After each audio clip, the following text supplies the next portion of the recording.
Hello everyone, welcome back to Academy. I'm Shasha and I'll be your host for today. If you're new here, Academy is one of Aleph's pillars for community learning. So just like today, we host a session at the end of every month featuring guest speakers from all around the region talking about tons of cool topics from development to tech and design. Today's guest is Jubilee from the Singapore design team. She'll be talking about designing audio experiences. Now, in my experience with motion design and editing videos, and just working with sound designers in general, what you hear is just as important as what you see. So I think that's going to be a really cool topic to get into.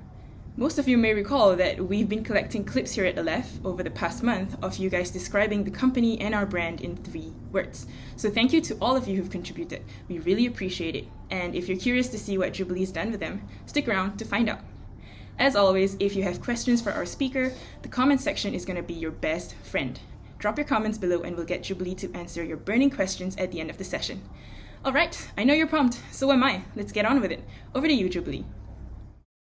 Thank you, Shasha, for the wonderful introduction. So, hi everyone, my name is Jubilee. Welcome to Designing What We Hear, an introduction to audio experiences. So for those of you who don't know me yet, I am Jubilee. I'm a UX UI designer at Aleph Singapore. But outside of my official capacity, some of my passions include performing, singing, songwriting, and an assortment of other things around music and sound. So I've also produce some music, design a little bit of sound, and sometimes engineer it a little bit. So just to start us off today as a preface, we all know that user experience design in a day-to-day really incorporates a lot of other things. And we cross over into other things like brand, customer experience, interaction design, and so on and so forth. And I'm mentioning this because it sets the ground for our entire discussion today as well, because I expect that even though we as a company are centered around UX UI, there's still so much more that, that we also do traverse into. And I would say the same for audio experiences. So this comes from my personal place of marrying user experience design and sound design and music, which then came about to form audio experiences. So in today's talk, we're going to cover a few things. First of all, I want to take you through the medium of sound. It's something that I love very much, but unfortunately, something that is literally invisible to many people. And secondly, we're going to talk about what audio experiences are in the first place, and why sound design matters, and why it matters now in particular. So after that, we will go into a little segment about our next steps. What are we going to do with all this information now? So welcome to the introduction to sound. Basically, sound is waves. And this is maybe sounds like a physics lesson. It is a little bit. What waves are basically a disturbance that travels through a medium. And when it comes to sound, that disturbance is happening through air. So the reason why you hear my voice is because when my voice disturbs the air around it, then it travels to your ear, and in your ear, you also have a bunch of mechanisms that convert the mechanical energy into electrical energy that you then process in your brain, and then you register that I am speaking. So it's quite a magical world, perhaps one that we don't see, but I want to show you that there's a way of visualizing sound. As a quick demonstration, how sound travels through waves is kind of like this. When these little guys move up and down, they don't actually travel from left to right physically, but the wave still passes through them. And why did I discuss waves? It really is to get you familiar with some of these terms. These are the most basic tenets of sound. So we are covering frequency, amplitude, and timbre. Now, these might sound all like rather technical terms, but the truth is we actually know what they are.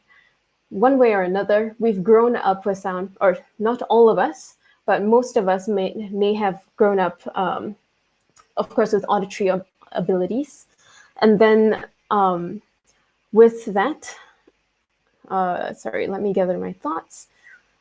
Right, so on frequency, the number of waves refers to the number of waves produced in a second. So when we have a high frequency sound, we're saying that there's many, many more waves produced in 1 second as compared to a low frequency wave. So high frequency actually correlates to a higher pitch. So, and a demonstration of that would be like this, as compared to which is a much lower frequency. And then when we get to amplitude, this is also something that we know by heart, even if we've never studied this before. Amplitude basically correlates to loudness. And when someone is louder, we know that they are probably nearer, or that perhaps they are a bigger, taller person. And the reason for that is because someone who's bigger and taller has their body as a literal resonant chamber that allows for longer wavelengths, and it can produce a lot more amplitude. It's pretty interesting. And then the next bit, which I find is really exciting, and I'm getting ready to demo something to you as well. Timbre is the color of a sound, and it's defined by harmonics. So it's what sets one sound apart from the other. It's the reason why. So someone might have a timbre that you like. Perhaps you've heard someone in a meeting with a sharper timbre. Perhaps you've heard of someone with a more rounded sound like this. So all of these things can be shaped and can be changed. So just to demonstrate what harmonics are, I'm also going to show you something really nicely in Adobe Audition. So harmonics, what are they? When we interact with any sound, every sound has pretty much a fundamental frequency. Above that and below that, then those are harmonics. So we won't always be aware that those exist, especially if you haven't seen it before in this form. I'm just going to show you, firstly, the sound of a bird. Let's give it a listen. So the sound of a bird is quite pure in terms of harmonics. We don't see a lot of information above and below the fundamental frequency. So there's a very concentrated line that we can study if you look at this. And then over here in particular, you would see the pattern more obviously. So it's the part that goes up and then comes down really sharply. I'm just going to play that again for us. It's pretty cool. And I think a really good contrast to that, to this very pure sound, is the sound of a sea. Now, if you've heard the sea before, or when you're at the beach, you might find that it's really loud and it's really hard to hear what someone else is saying unless they're shouting. And there's a good reason for that. It's precisely because it occupies so much of the frequency spectrum, as we can see over here. So there's 0 all the way to 10 kilohertz that's being occupied by the sea. And with that, fair warning, this is also going to be loud because these frequencies have all stacked up upon each other. Let's give this one a listen as well.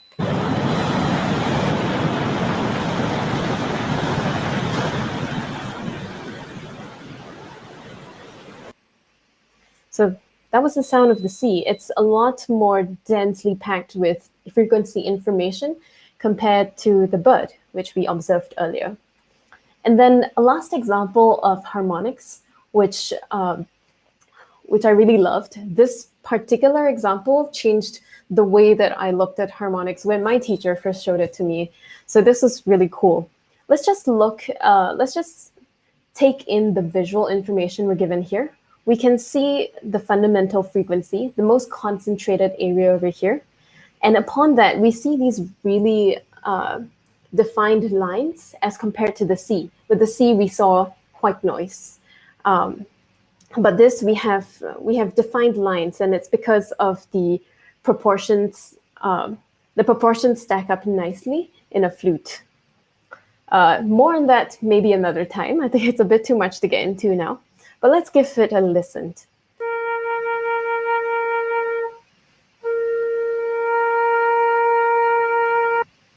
So most of what you hear in the fundamental frequency is going to be this note. But there's so much more stacking upon that. And I'm just going to let you listen to this. This area is a part that I've cut out, and in which I have cut out the frequencies sitting above the fundamental one. And so you'll see these black regions over here. Let's give that a listen as we sense that the harmonies are stacking up. The harmonics are stacking up.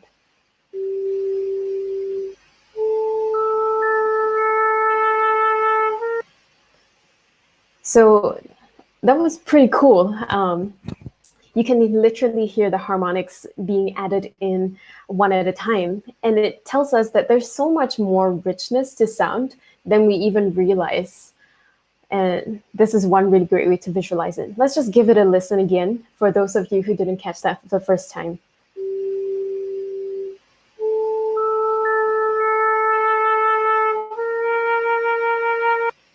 If you noticed, because the frequencies are stacking up, it also did get a little bit louder, and that was what I was trying to demonstrate with the C. It gets so loud because there's just so much dense information there. All right. Now back to the rest of our introduction. Past this point, I also wanted to cover this part about the human auditory field. So we can hear between the ranges of 20 to 20 kilohertz. And hertz is, of course, the measurement of frequency and what is correlated to a lot of what we just looked at. So 20 hertz is going to be super low. There is no way I can recreate that. And 20 kilohertz is extremely high. I also can't produce that with my body. But there are ear tests out there that you can listen to that will demonstrate this full range of human hearing. And it's also worth noting that over time, we will actually lose some of this range because of wear and tear in our ears. So hearing loss is very real as well. Beyond that, I think it's also really important to note the use of sound or waves beyond our human existence. There's so much more out there. If you see in the infrasound section that is below our auditory field, you will see that there's an elephant. That's because elephants are able to detect and listen to those infrasounds. And infrasounds today are also used for detecting when earthquakes and volcanoes are active and such. Fun fact, or maybe not so fun fact, playing 7 kilohertz at a really loud amplitude, even though we can't hear it, has the potential to kill us because it is the resonant frequency of our organs. And how resonance comes in is basically that it will, over time, then things break. It's the reason why when a singer sings a really high note, they might break a wine glass. You can look that up as well.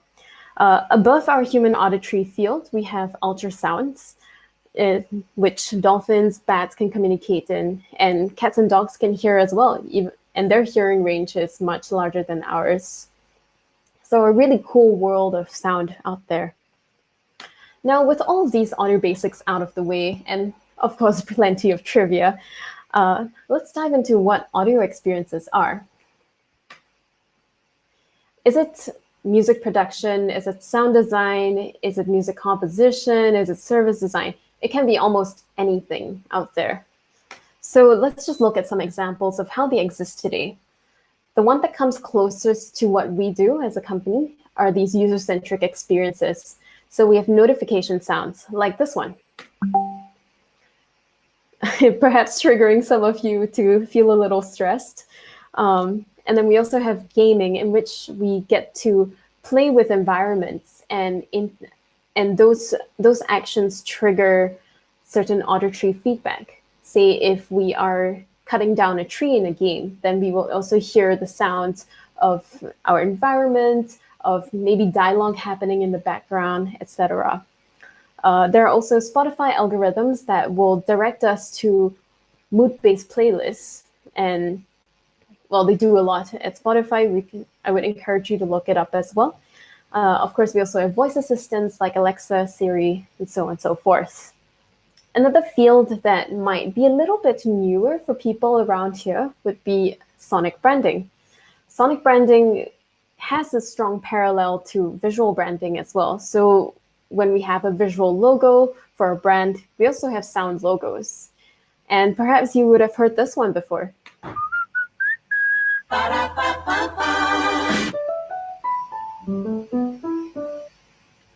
So I'm sure all of you could tell that that was the McDonald's sound. It's extremely iconic and it stays in the mind. Maybe some of us have grown up with it even. And of course, there's also uses in advertising such as videos, media. Other than that, we also have physical objects and locations. F&B retail experiences have already been using sound as a medium for a really long time. And it's the reason why you would hear music playing around in a retail store in order for you to feel a little bit more relaxed, want to shop for longer. You get an extended shopping stamina. And another case study that I really enjoy thinking about is this one.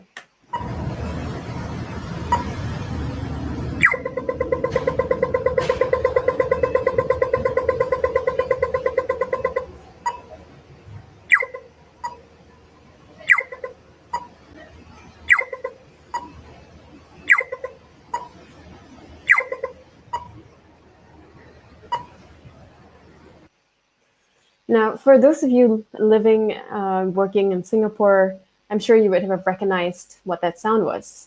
For those of you who are less familiar, this is the sound of the crosswalk junction in Singapore.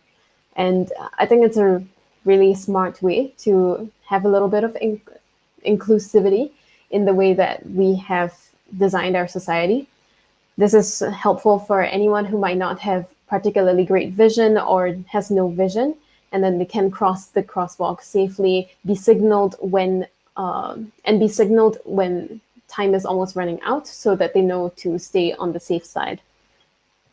I also had the Tesla boombox here. This one's an interesting use, I think almost experimental use of sound by allowing people to customize sounds in their Tesla cars. And of course, other traditional ways of using sound would be in theater, film, podcasting. I won't dive too much into that. There's another huge world of sound in there. However, I did want to take us to look at some specific case studies that are happening today and are extremely interesting. So this very first one is, I call it sound for pleasurable utility, because the designer, Yuri Suzuki, who is the sound designer and also a partner at Pentagram, he's interested in creating much more pleasurable experiences for electric cars. And he started to create these artificial engine sounds so that he could make electric vehicles more audible. The problem that he was trying to solve here is that electric vehicles are sometimes so quiet that pedestrians would not even hear the vehicle coming until maybe 1 foot or 1 meter away, which obviously is too late, because if a car is traveling at a high speed, then the pedestrian is at risk of being knocked down. And that's certainly not good. So let's take a look at, or rather, take a listen at just one of the snippets of this project.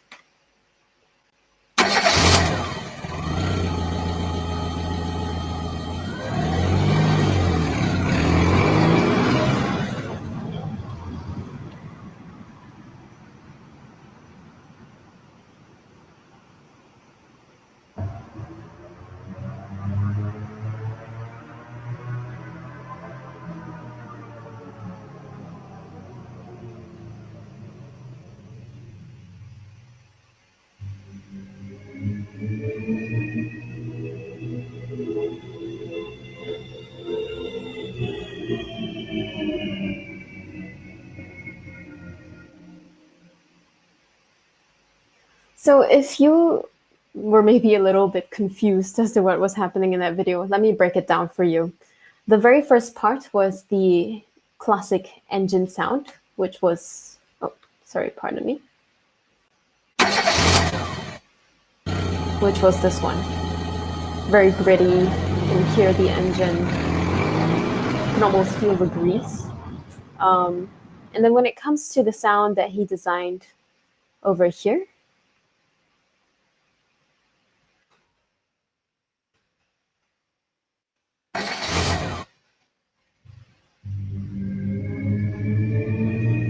there's a lot more focus on electronic sounds. And I really like this one in particular. This one is the outside-facing sound that is to warn pedestrians and other road users of the electric car's presence. And this is interesting to me because the focus on high frequency here is important. The use of a higher pitch helps people to be more attentive because this is usually a little bit more, it's more noticeable to our ears as opposed to something that is a slightly lower frequency. So a really smart use of sound techniques here. Let's move on to the next project. This one comes a little bit closer to home, at least for Singapore. This is a project in which Singapore Airlines wanted to explore some sonic branding. And so they decided to bring their brand motif, the batik, into the audio realm. What you're seeing over here is the composer and, sorry, let me explain, let me bring it back a little bit. There was a whole process behind this. So in the bottom image, you will see the instrument that was created. Now, this is an electronic instrument that was created from scratch, in which one of the designers was attaching different sounds and motifs back to the instrument so that he was going to pass this instrument on to the composer. And then the composer started to use that particular instrument in order to create orchestra pieces. So it kind of went in this cycle of iteration, if you will. And what is most interesting to me here is the use of the batik and turning that concept into something physical or something virtual. In this case, this virtual instrument. I'm going to let the next bit show you how it works. So just take a look at the batik instrument.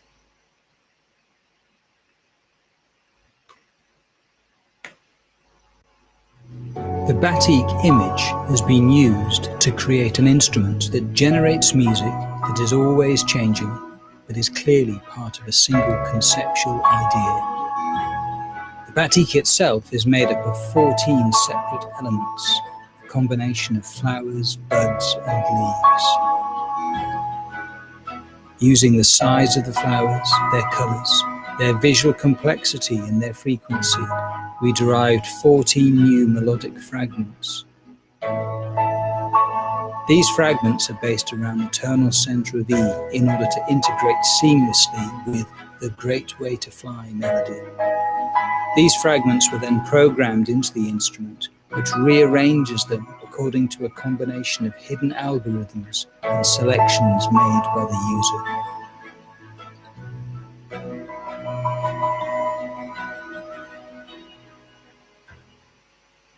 Yeah, so that was the batik instrument. Really enjoy that use of technology in order to bring music to life in a very different way. None of this technique really isn't new, but bringing it into the sonic branding space was definitely an interesting choice. So that brings us to the section of why does sound even matter? Maybe this is just getting more and more obvious as we go along, but bear with me. I think there's more interesting things to run through in this section. So firstly, it's that humans are multisensory, and we have 5 senses or more, if you will, and we're only just scratching the surface. Right now, our world is so busy and so heavily reliant on everything visual, and honestly, it's we're giving ourselves a disadvantage if we're not considering the rest of the senses.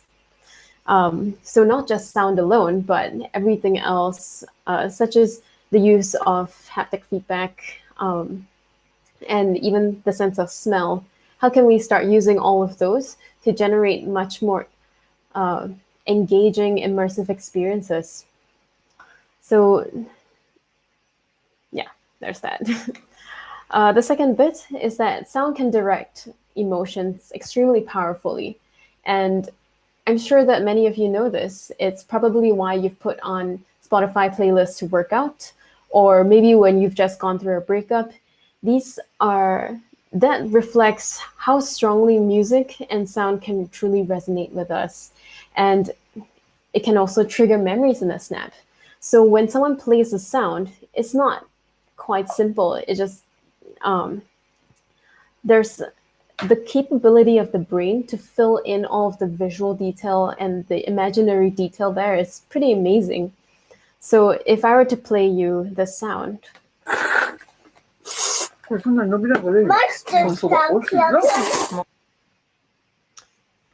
then you've already conjured an image of what that might look like, or even this one. You would imagine a dog, and perhaps depending on your experience, you might feel that this dog is being aggressive, or you might find that it's something that's kind of endearing. So what's powerful about sound too is that it's deeply personal and it can trigger your own memories. And that makes the value of it so much more personable. And I think it's really powerful, especially in advertising, when you want to make your brand feel more like it relates to a person. Why not let that person use their own memories to create associations with your brand? I think a really powerful testimony of this is also an example over here. This lady you see over here is being played Swan Lake in the back. And she actually has dementia, but she's an ex-ballerina. And it's so beautiful seeing the way that she responds to this music and sound. Because you didn't see this in the clip because I had to crop it off, but the first part, she's a little bit more reserved and kind of kept to herself. But the moment that she heard that music and it triggered her memory, she started to become a lot more confident and started to form the shapes that she made as a ballerina back in the day. The other significance of sound design today is also, I see it as an opportunity to optimize the world that we live in. Now, that doesn't mean that we keep adding on sound after sound after sound, because that's just not the way it works. It's being purely additive can cause chaos. And in the same way that blank space is a choice in visual design, so is silence for sound design. We can use sound in extremely powerful ways, but silence can also make a statement. I think a really great example of that was a Marie Claire advertisement, I believe on Spotify. And in between all of the tracks, let's say if you are using a free version, then I think we all know that you get ads in between the tracks that you're playing. So in this case, their campaign was called Loud Silence. And as you can tell from the name, they embraced silence in this track. And so when users were interrupted by the notion of silence, they would open up, check their phones, and then they would see the visual that accompanied this campaign. And I believe it was a campaign that was raising awareness for domestic abuse. So it was about highlighting the fact to not be silent about issues that go on. To not be silent about issues that matter to us, and not to be silent about domestic abuse. So Moving on to the next point, and the very last one for today, is also about taking charge of your representation. How do you want your brand to be heard? There's a lot of opportunity that's left unexplored in this space. And frankly, if people or brands don't start taking charge of their own representation, someone else will. And often what we see without that strategy is that the brand becomes scattered sonically. So how do we bring it all back together? How do we streamline that? How do we make your representation so much more powerful? So with that, I wanted to bring you into the next segment. What now? This is a segment that you guys helped me with. So thank you so much for your generous input. I had quite a few people sending in their voice clips and their words. So the brief was about 3 words about Aleph. So what I did with that material is I brought it all together. We have a few words, so let's take a look at what those are. There was purposeful, there was future, unique, nimble, and progressive, among other words. And then taking all of your feedback, I then grouped them into 3 separate buckets. I would see that the first one kind of sits around the concept of boldness. The second one is around zeal. And the third one is around a culture of connectivity and feedback. So what I did with all of that, let me bring you over here. Okay, so the three big buckets we had was boldness, zeal, and collectivity/feedback. With boldness, the first thing that came to mind for me was the 808 kit. Let's give it a listen.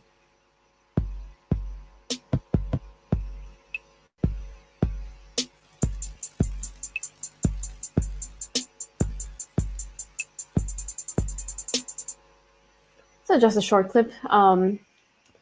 For me, the 808 is culturally significant. It's used a lot in hip hop now.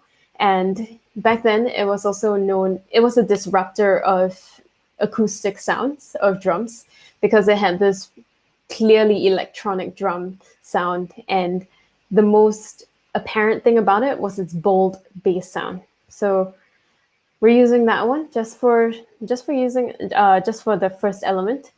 And then for zeal, I wanted to explore something more melodic to express the idea of zeal. So let's give that a listen.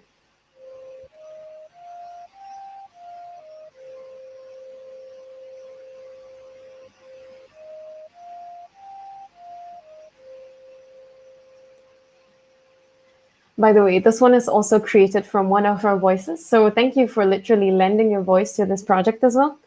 And this is done through a technique called sampling, which is quite simple, made really simple by digital tools we have today, like the one I'm using. And this is how it might sound like if I'm just noodling around. And then the last bit for me was more around collectivity and feedback. So I thought, why not have a sound that emphasizes this idea of people pinging back and forth? And we say the word ping a lot in Aleph. So let's give that a listen.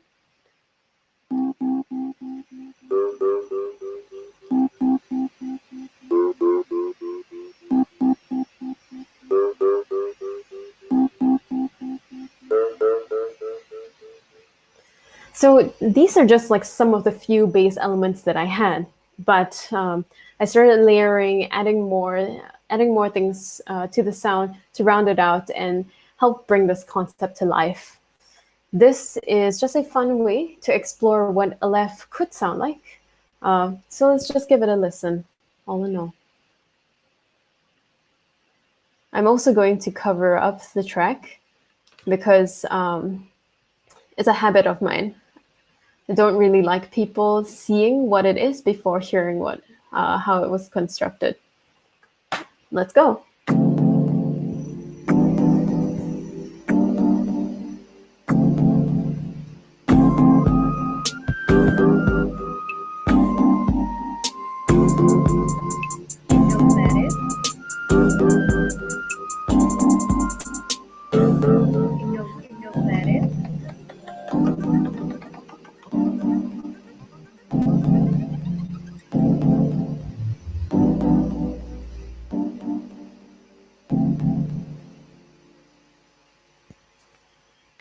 So that was all in all the track, and it comprises many layers of your voices and your contributions. So here is the beautiful big reveal. It could definitely be built up a lot more. And I'm sure some of you might have heard a few of your voices. Yeah.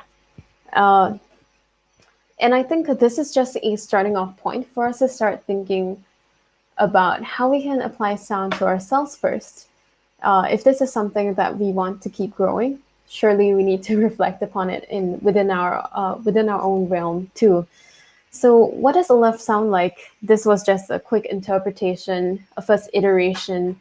And I was thinking also, how else could we start sounding out internally? So what does Flocket sound like? What does hot potato sound like? And more. How do we bring this to our clients? Perhaps you have a product or an app, a website.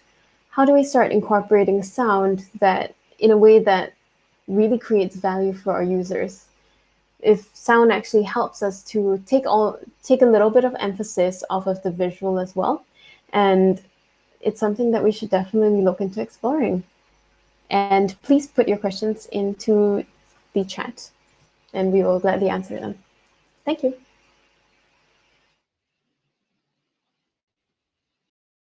Wow, Jubilee, that was really, really cool. And I was reading the comments and everyone agrees that it was really informational.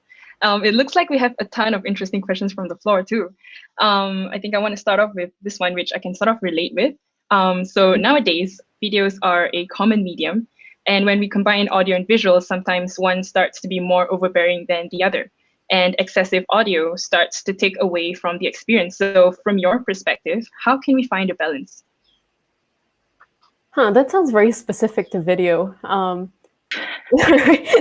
if we're diving specifically into video, then how do we find a balance? Honestly, then for me, it is working closely or collaborating closely with the video maker and whoever else is involved. Feedback is a really important part of the entire loop of making it all cohesive and coherent. In general, for excessive sound, I would say, like visual design as we know it now, it's iterative. It's going to keep happening, and at some point, I think excessive sound will happen because the tendency for us humans is to just keep adding. But then it's kind of like the double diamond. We also start subtracting at a point. We reduce down back to what is truly necessary in order to tell the story we're trying to tell through video and sound. Interesting. Okay. We have a question here from Kieran who asks, why do you think giant brands like Google, YouTube, etc., not have sonic branding? Okay.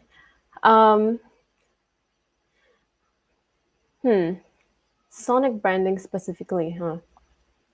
I was going to say that right off the bat, actually, Google, big companies like Google and Facebook, they do invest into sound. So you can actually find sound within their design systems. They have some documentation there. So they do see sound as relevant to their products.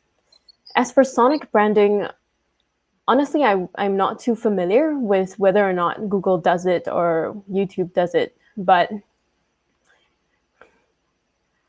I'm sure it actually wouldn't come through their advertisements. It might not be apparent because sonic branding, these are things that people also don't publicize right out the gate, but it's there. I'm sure it's somewhere there in the internal processes too. I guess I'm wondering how else to answer this question. I don't really have an answer for the big companies. You mentioned something about having sound in their design systems. But it's not a very common practice, I think. But how do you find space for sound in a design system? Right. Sound is part of the design system. I have some notes here, so I'm also just like refreshing my own memory of this. Firstly, I guess what is the design system for, right? You're trying to bring everyone onto the same page. And if you're considering sound to be part of your design system, chances are you're going to have sound designers. And this medium needs to be accessible to sound designers, needs to be accessible to developers, and possibly even visual designers as well. Chances are you might be working on notification sounds, maybe, and you're going to work with a UI designer who's going to have a screen for you, something like that. So in the design system itself, how I imagine it could be is that you would inform people what the product should sound like, some design principles around why the sound is the way it is, what you want to go for, what you want to avoid in terms of the material. I think something that has yet to be explored is also the adding in musical or conceptual notation. Now that would be more appropriate for someone who's who's educated traditionally in music, but that practice is around because it is a really easy way for people to all get on the same page about what a piece of music sounds like or what its melody is. So those are the things that would be there, I think. Yeah, that's how I would think of it. Okay, and when we think of design systems, it's usually a collaboration of designers and developers. And so how do you think developers can contribute to the audio experience? Okay, I think,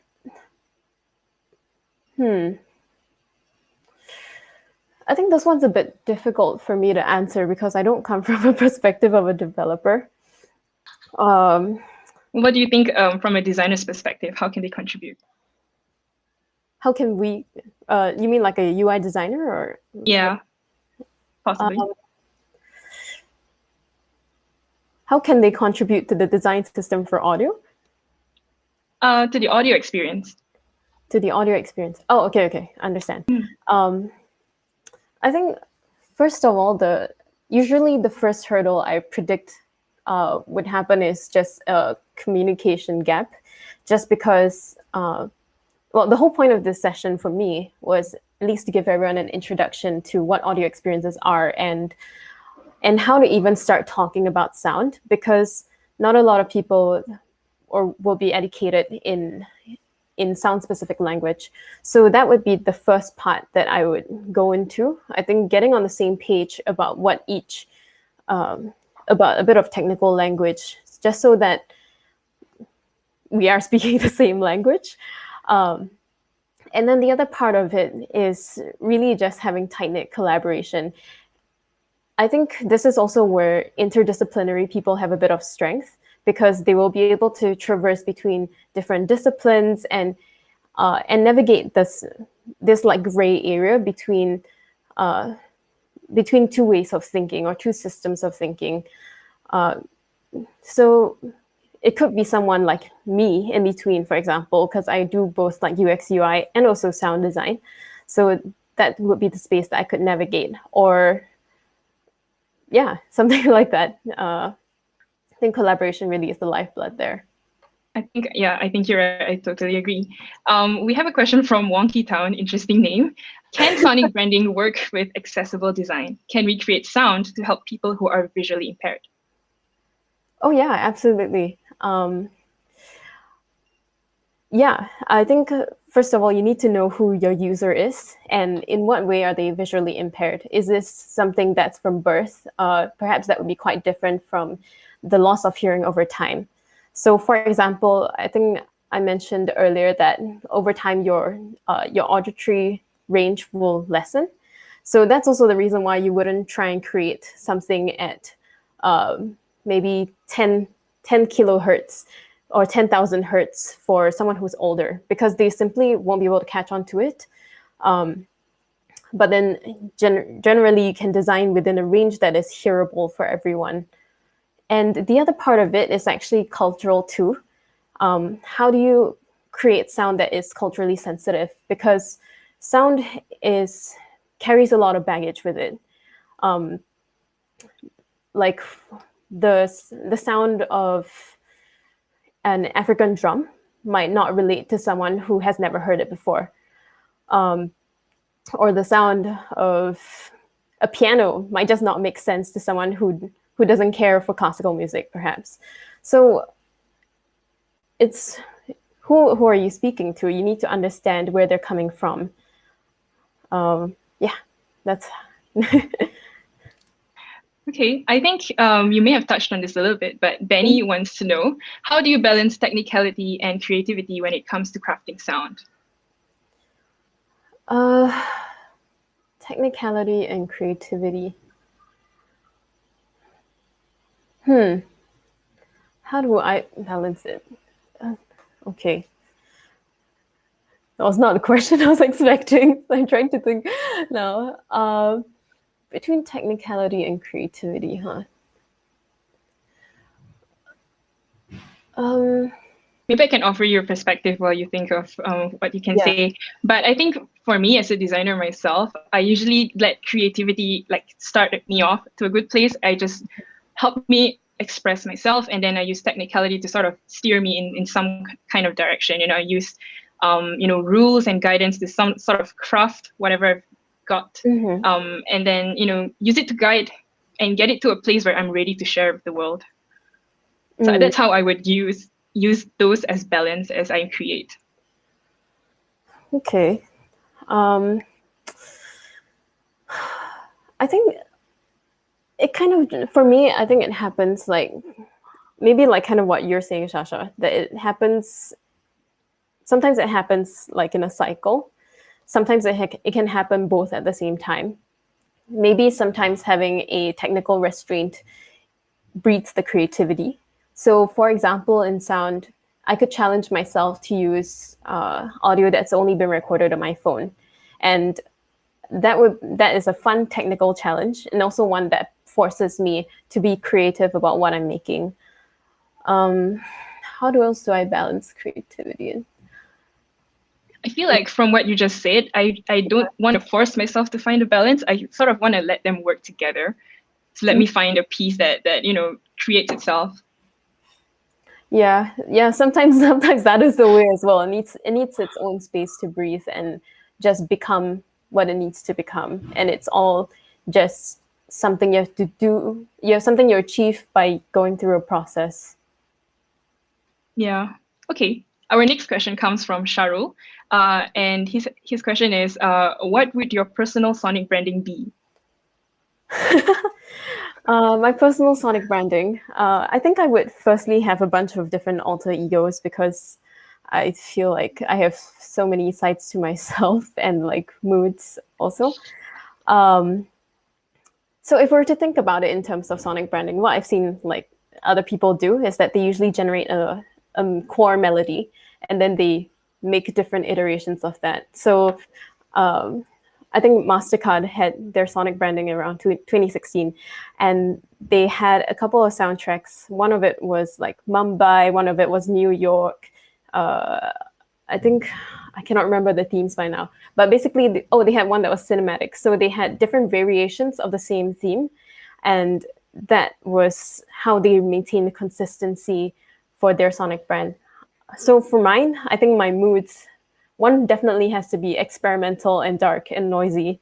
The other part has to be kind of preppy and crazy and maybe a little bit lo-fi. If you listen to the music on Adventure Time, I think that's kind of what it would sound like. And and then maybe thirdly, it would be something a bit more in between. Maybe like a pop type genre. I think I'll stop at those three first. Okay. Okay. So as a follow-up to that personal branding question, Eden wants to know, if you had a sound to represent each person, how would you go about creating it? To create each person, create a sound for each person. I think where I would start is just by speaking with them and doing my research about that person, just to understand how they see themselves. Maybe also try and understand how other people see them, in order to gather these traits, kind of like the little exercise that I did. And then after that, my way of doing things, I kind of like doing field recordings. So I would record the sounds that they make. Like all of us have like little ticks and things that we do. So like Eden likes to make bear sounds. And I like to make really I like to make really like random sounds as I'm doing things. So maybe that's my tick. And literally like everybody's body is going to generate something different because I mean you hear it in our voices. We all have a different timbre. And I would record that. That is core material for making a sound specialized to each individual. Yeah, that sounds highly customizable. Okay, I think we have time for one more question from Poon. And he asked, now that we know the importance of sonic language, how will you implement it in your or our next project? What would you recommend to do? Honestly, I would, first things first, I would love to have the help of the research team. I think a lot of design needs to be grounded in research, and that's something that our company has been building for the last few years and wants to continue growing exponentially. So there's a lot of research to dive into in sound, and I'm sure there's plenty that I am not aware of.